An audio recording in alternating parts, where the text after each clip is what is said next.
Hello guys. അങ്ങനെ ഇന്നും പതുപോലെ രാവിലെ ലേറ്റായി എണീക്കാൻ. ഒരാള് നോക്കിയപ്പോ താണ്ടാ ജനലൊക്കെ തുറന്നിട്ടേക്കുന്നു. ഇത് ആരായിരിക്കും? ആരാ? എൻ്റെ അമ്മ അല്ല, പിന്നെ ആരതൊക്കെ തുറന്നേ? അങ്ങനെ രാവിലെ പല്ലിയപ്പോ കഴിഞ്ഞ് കഴിപ്പോ കഴിഞ്ഞ് ചുമ്മാ മുറ്റത്തോട്ടിരിക്കുമ്പോൾ താഴെ കുറേ ചെടികളൊക്കെ മുറ്റത്തേക്ക് ഇവിടെ കൂടെ ഏ ആ കിട്ടി. ഉം, എന്തൊക്കെയാണോ എനിക്ക് അറിഞ്ഞോടാ. ഇത് നമ്മുടെ 10 മണി ചെടി. അത് മഞ്ഞ കളറുണ്ട്, രണ്ട് കളറൊക്കെ ഉണ്ട് ഇവിടെ. ഇതൊക്കെ എന്തൊക്കെ ചെടിയാണെന്ന് പോലും എനിക്ക് അറിഞ്ഞുകൂടാ. പിന്നെ ഇവിടെ ഒരു ചെടിയുണ്ട്, ഒരു വയലറ്റ് കളറിൽ പൂവുള്ളൊരു ചെടി. പക്ഷെ നല്ല രസമാണ് കാണാൻ. ഇത് എന്താ ഒരു റോസാ നിൽക്കുന്നു.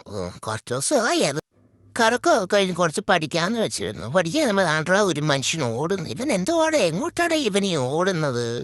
നിർത്തടാ. ഒരുത്തൻ്റെ ഓട്ടം കഴിഞ്ഞപ്പോൾ താണ്ടാ കുറേ നമ്മൾ muscle show, body with muscle show. അത് കഴിഞ്ഞപ്പോൾ താണ്ടാ ഒരു അസ്ഥി കൂടം. ഇനി അവൻ്റെ ഷോ കൂടെ കാണണമല്ലോ. മസിൽ ഷോ കണ്ട് പഠിച്ചങ്ങ് ക്ഷീണിച്ച്. അപ്പൊ താണ്ടാ അമ്മ വിളിക്കുന്നു, മോനെ ചോറുണ്ണാൻ ബാന്ന്. ഉള്ളത് പറയാലോ ഗൈസ്, ഞാൻ ആ മോനെ വിളിയിൽ അങ്ങ് അലിഞ്ഞങ്ങ് വീണുപോയി. ഞാൻ എൻ്റെ അമ്മയുടെ അടുത്തേക്ക് ഓടിപ്പോയി ചോറിനാനായി. അപ്പൊ ഞാൻ പോട്ടെ ഗായ്സ്, ബൈ ഗായ്സ്, ഇനി എവിടെ വെച്ച് കാണാം.